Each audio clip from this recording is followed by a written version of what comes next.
Hello, David, and welcome to the first video. This is going to be disc golf for noobs. What exactly is disc golf? Disc golf is a sport. A sport, you say? Well, then why have I never heard of it? It is not the type of spectator sport like soccer, football, or basketball that people will gather in stadiums and watch. It's much more similar to archery, bowling, or traditional golf, where you compete against other people for the best score.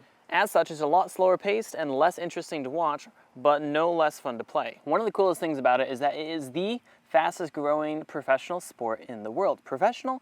Yes, there are actually people who make a full-time living by competing in professional disc golf tournaments. Part of the reason that it is growing so quickly is that the courses are typically free to play and the discs used only cost about $10 to $15 each. The game is scored similarly to traditional golf, where you start at a designated tee area and you take consecutive throws until you land in the target. Unlike traditional golf, the target is a basket with chains suspended above it so that you can throw the disc into the chains, have it slow down, and land into the basket. Well, hello to you too. We got this cute little puppy over here. We'll see if he slows down, or we might have to find another spot to film. So if you have any interest in playing disc golf, the first things that you will need is a disc or two. Aren't they just frisbees? Why can't I just use a frisbee? Well, yes and no. Frisbees and discs are fairly similar in the sense that they are flat, circular objects that fly through the air.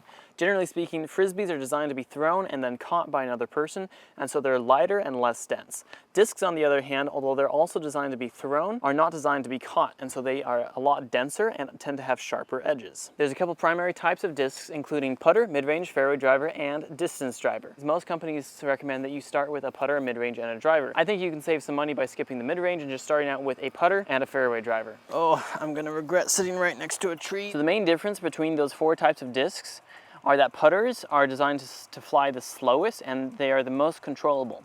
Drivers, on the opposite end of the spectrum, fly the fastest and they're the hardest to control. Mid-ranges are kind of the jack of all trades and, in my opinion, master of none. For example, this is a putter. It looks fairly similar to a frisbee in that it has a rounded edge, and if you wanted to, you could probably catch this safely. There are some differences though, because unlike a frisbee, it has a triangular rim with this part filled in for extra weight and stability. Now this is a fairway driver. Notice the significantly sharper triangular edge. Fairway drivers and distance drivers are designed to cut through the air faster, they're harder to control, but they can fly much further. But John, why can't I just use one disc? Doesn't it fly well enough? Well, yes and no. Part of the reason that I advise two discs, a putter and a fairway driver, is that it helps you to learn and understand better what the different types of discs do. Also, with only two discs, it's not a lot of complexity to learn quickly, but it still gives you sort of the best of both worlds. Now at this point, some of you may have already looked up some discs and found a plethora of choices. Let's try to narrow it down a little bit. I would recommend starting with a putter and a fairway driver from one of the largest companies, namely Innova, Discraft, or Trilogy.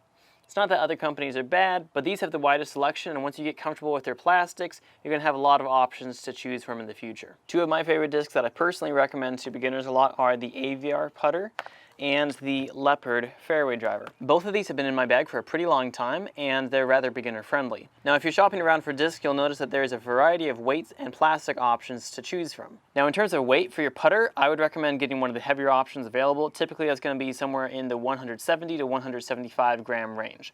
For the fairway driver, I would get something a little bit lighter, probably in the 165 to 170 range, although it won't hurt if you go down to 160 or up to 175. Now in terms of plastics, there's three main categories. There are the economy plastics, the grippy plastics, and the durable plastics. Economy plastics are exactly how they sound. They're cheap. Now, this doesn't mean that they're total trash, but they do tend to wear out a little bit faster than some of the others. Their main advantage, obviously, is their low price. The main advantage of the grippy plastics is, well, extra grip. They tend to be softer plastics that do better in colder climates. And last but not least, we have the premium plastics. Now, the premium plastics are the most durable and the most expensive. They will last the longest. They are the main choice for advanced and professional players. If you have any questions, let me know in the comments, and if you want to follow along, consider subscribing. See you next time.